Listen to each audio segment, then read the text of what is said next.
Assalamualaikum warahmatullahi ta'ala wabarakatuh. Isang magandang hapon po, sir. And sa kasamahan natin dito sa DXTC 95.9 radyo natin Cotabato City. Sa ngayon ay kaharap po natin ang Chief Personnel Specialist. Walang iba kundi si Sir Simplicio R. Dasmariñas Jr. So sir, today is the third day of application ng Civil Service Examination. So ano po yung mga update natin? Okay, good afternoon sa inyong lahat. Fourth day. Kasi today is Thursday. 23. Yeah, Thursday. So pang-apat na araw ng ating acceptance ng filing of application sa Civil Service Examination scheduled on March 3, 2024. So, Okay. ang observation namin so far, okay naman yung naging proseso. Orderly naman yung pagpasok ng mga tao dito sa loob ng 4 na araw. Sana magpatuloy ito hanggang sa December 4. So, ilan po yung nakakater ninyo sa isang araw, sir? Every day, nagre-release kami ng examination slots, 150. Okay, so sa kabuuan, yung pinaka-maximum? Sa loob ng 10 araw, total of 1,500.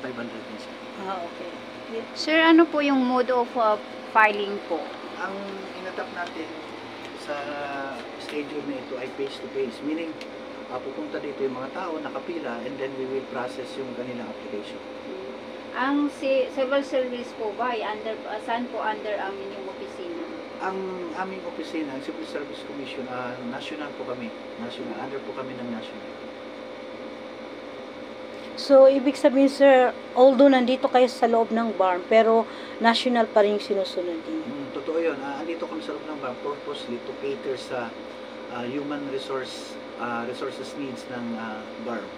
So, ano po yung reaction nyo dun sa naririnig natin sa dyan sa labas na meron daw mga favoritism or pabor-pabor, or ano po yung reaction nyo dito para sa kalaman po ng taga-Barm Region?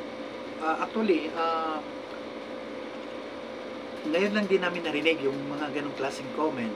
Yung every morning kasi pag pumapasok ng mga applicants dito, wala naman kaming narinig na reklamo. At ngayon, at pinarating ninyo, ang narinig lang namin, merong nagpipila sa labas. Yun naman ay kinokontrol yung crowd ng ating barn security forces para hindi naman magkuhan dito sa loob. And then, nakapila yung mga tao, kinukuha namin doon yung first 150 na siyang ipaprocess namin for the day. Sir, just in case po, kasi ang deadline natin is 10 days. Kung hindi po maabot yung 1,500, may extension po ba ito? Yes. Yung amin kasi sa 150, ang target namin baka mapupuno siya by December 4. Now, if ever na hindi siya mapupuno, tuloy-tuloy pa rin yung aming acceptance hanggang January 3. Okay.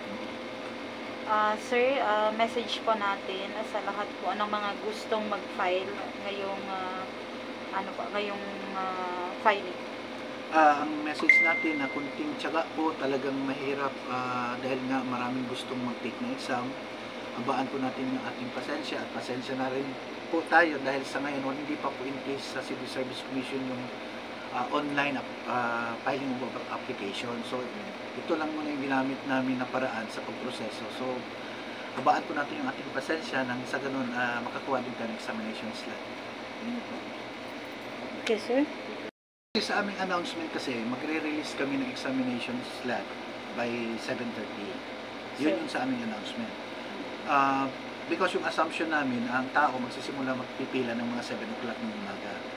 Pero ang nangyari, nung first day pa lang, as early as around 4 o'clock or 3 o'clock, ay marami ng tao dito. So, minabuti na lang namin na i-release na yung slot. Hindi na kami nag-antay ng 7:30 kasi ayaw naman namin mag-contribute ng traffic dyan sa labas.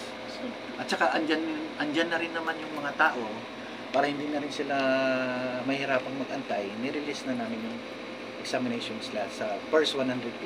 Okay, sir, para po sa kaalaman ng ating nanonood, nakikinig, so ano ba yung binibigyan nyo ng priority during the application? Aside dun sa first 150, meron po tayong special lane. Yung special lane para po yun sa mga PWD, pregnant women, at senior citizen, provided na makapag-present po sila For the senior citizen, dapat meron silang senior citizen Ay. card. Sa PWD, ganun din. At yung sa pregnant women, dapat meron silang medical certificate. Sir, ano po yung mga requirements po? Ang requirements natin sa mga regular applicants, unang-una yung 4 pieces na passport size na picture, and then Xerox copy of their identification card. Yung babayaran Ang po? babayaran, 500 pesos. Okay. Maraming salamat, sir. Yan po ang tinig ni Sir Simplicio R. Dasmariñas Jr., Chief Personal Specialist. This is Tay Abdul Karim on Idolescent TV News Online. Kasama po natin dito ang radyo natin, DXTC 95.9. Thank you, sir. Chief Personal Specialist Simplicio R. Dasmariñas Jr. ng CST.